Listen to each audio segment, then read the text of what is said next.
Marnie, j'espère que tu vois cette vidéo. Alors, je suis un homme de 40 ans. Oui, je sais que vous pensez probablement que je suis bien trop vieux pour partager mon histoire ici. S'il vous plaît, écoutez-moi jusqu'au bout. Vous voyez que la femme que j'aime est sur cette chaîne, alors je me suis dit que c'est un excellent moyen de la toucher. Malheureusement, ma femme est morte pendant l'accouchement.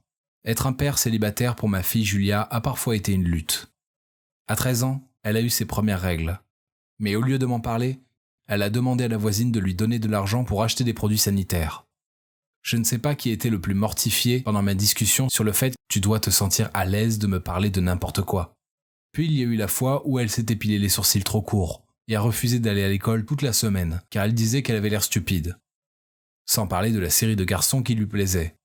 Une fois, j'ai surpris un garçon sportif qui essayait d'entrer par la fenêtre de sa chambre. Il m'a fallu toute ma volonté pour ne pas le pousser dans le buisson d'épines. Malgré tous ces défis, élever Julia est ce dont je suis le plus fier. Maintenant qu'elle est à l'université, la maison me semble si vide.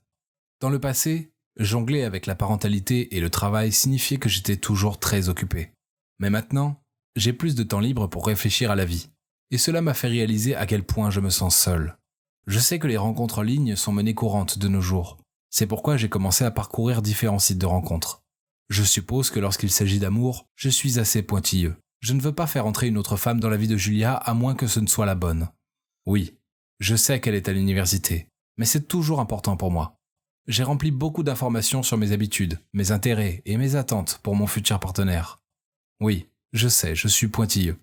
Mais parmi tous les rencarts que j'ai eus, il y en a eu beaucoup. Aucun d'entre eux n'a fait battre mon cœur. J'étais prêt à abandonner le jeu des rencontres quand j'ai trouvé une brochure sur les agences de rencontres professionnelles dans ma boîte aux lettres. Il fallait que ça soit le destin. J'ai appelé et pris rendez-vous avec l'intermédiaire dans un café près de chez moi. Marnie est apparue et j'ai tout de suite été bouleversé. C'est exactement le type de femme que j'aime. Elle était belle, avait un sens vestimentaire sophistiqué, était facile à parler et avait une attitude chaleureuse à son égard. Mais hélas, il semble qu'elle soit trop jeune pour moi, même si ses tenues étaient assez matures. Elle a l'air d'avoir l'âge de ma fille. J'ai donc essayé de me concentrer sur la raison pour laquelle j'étais là. Marnie m'a montré des photos de 3 rendez-vous potentiels, en fonction des demandes que j'avais faites auparavant. Je n'ai pas pu me concentrer sur ces photos, car elles m'attiraient tellement que mes oreilles semblaient bourdonner. Mais à la fin, j'ai accepté l'une des options de rendez-vous. Le premier encart, eh bien, elle avait l'air d'avoir 15 ans de plus que sur sa photo, et quand elle s'est assise, elle a dit « En toute franchise, je viens de congeler mes ovules, donc vous n'avez pas à vous inquiéter de cela. » Je suis donc allé à un rencard avec l'option 2. Elle était jolie et pétillante, mais elle a amené son chihuahua et l'a mis sur la table pour le caresser. Aussitôt, j'ai éternué, car je suis allergique aux chiens. La troisième femme était très belle, mais dès que je lui ai parlé de Julia, son expression a changé. Et elle m'a même demandé « Si ta fille et moi tombons à l'eau en même temps, qui sauveras-tu » Julia sait nager, mais je ne me serais pas précipité pour sauver cette femme. Je ne pouvais pas m'empêcher de penser à Marnie. Alors je l'ai contactée. Je ne voulais pas avoir d'autres rendez-vous horribles, mais j'ai fait semblant pour pouvoir la rencontrer à nouveau. Plus je lui parlais, plus je me rendais compte que nous avions beaucoup en commun. Que notre amour de tout ce qui est botanique, la préparation de délicieux repas et la lecture d'histoires d'horreur classiques. Je sais qu'elle est la femme parfaite pour moi, mais je n'ai pas osé ouvrir la bouche et confesser mes sentiments. Un jour, elle m'a dit qu'elle avait trouvé quelqu'un de spécial qui me convenait et qu'elle m'avait aidé à prendre rendez-vous ce soir-là au restaurant. J'étais triste parce que je ne pouvais pas exprimer mes sentiments pour elle. Peut-être qu'après cette nuit-là, j'aurai le courage d'abandonner mon amour non partagé. J'ai décidé de donner une chance à ce rencard. Alors j'ai mis ma chemise la plus élégante et je me suis présenté au restaurant. À ma grande surprise, Marnie était là, à m'attendre. Au début, j'ai pensé qu'il y avait eu une sorte d'erreur. Ma confusion a continué lorsque Marnie a agi comme si elle ne m'avait jamais rencontré auparavant. « Oh, Adam, n'est-ce pas ? J'ai tellement entendu parler de vous. Je suis Marnie, au fait. » Soudain, je me suis rendu compte que j'avais un rencard avec Marnie. J'aurais pu crier de bonheur, mais j'ai essayé de garder mon calme. Nous avions eu un rencard magique, et le lien entre nous était suprême.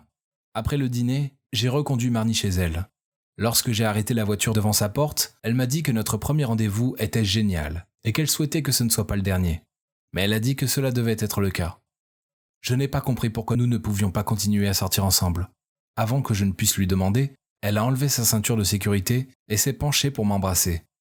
Soudain, j'ai entendu un bruit sourd. Quelqu'un avait jeté une chaussure sur mon pare-brise. J'ai ouvert la porte pour leur crier dessus quand j'ai vu Julia se tenir là. Comment oses-tu faire ça avec mon père ?» Elle a crié à Marnie. Je suis resté là, très confus. Il s'est avéré que Marnie est l'amie de ma fille et qu'elle n'était pas du tout une intermédiaire. Julia avait fait et affiché la brochure et avait choisi les femmes avec lesquelles je sortais. Marnie était dans le coup, car elle lui avait demandé de se faire passer pour une intermédiaire. Julia attendait chez Marnie pour lui demander comment ça se passait. Elle ne s'attendait pas à nous voir nous embrasser. Marnie s'est excusée et m'a dit qu'elle voulait me dire la vérité, mais qu'elle ne savait pas non plus comment. Maintenant, je ne sais pas quoi faire. Je ne veux pas bouleverser ma fille, mais je ne peux pas m'empêcher de penser à Marnie. Je tiens vraiment à elle. Je sais que Marnie aime cette chaîne. Je voulais juste lui dire que j'ai eu le coup de foudre pour elle. Je sais que c'est difficile avec Julia, mais toute cette situation a commencé parce qu'elle voulait que je trouve quelqu'un. Et même si ça ne s'est pas déroulé comme prévu, j'ai trouvé quelqu'un. Je t'ai trouvé toi. Je sais que ce ne sera pas facile, et que nous devrons faire face à de nombreux défis, mais je suis catégorique. Je veux qu'on les affronte ensemble. C'est-à-dire, si tu es avec moi.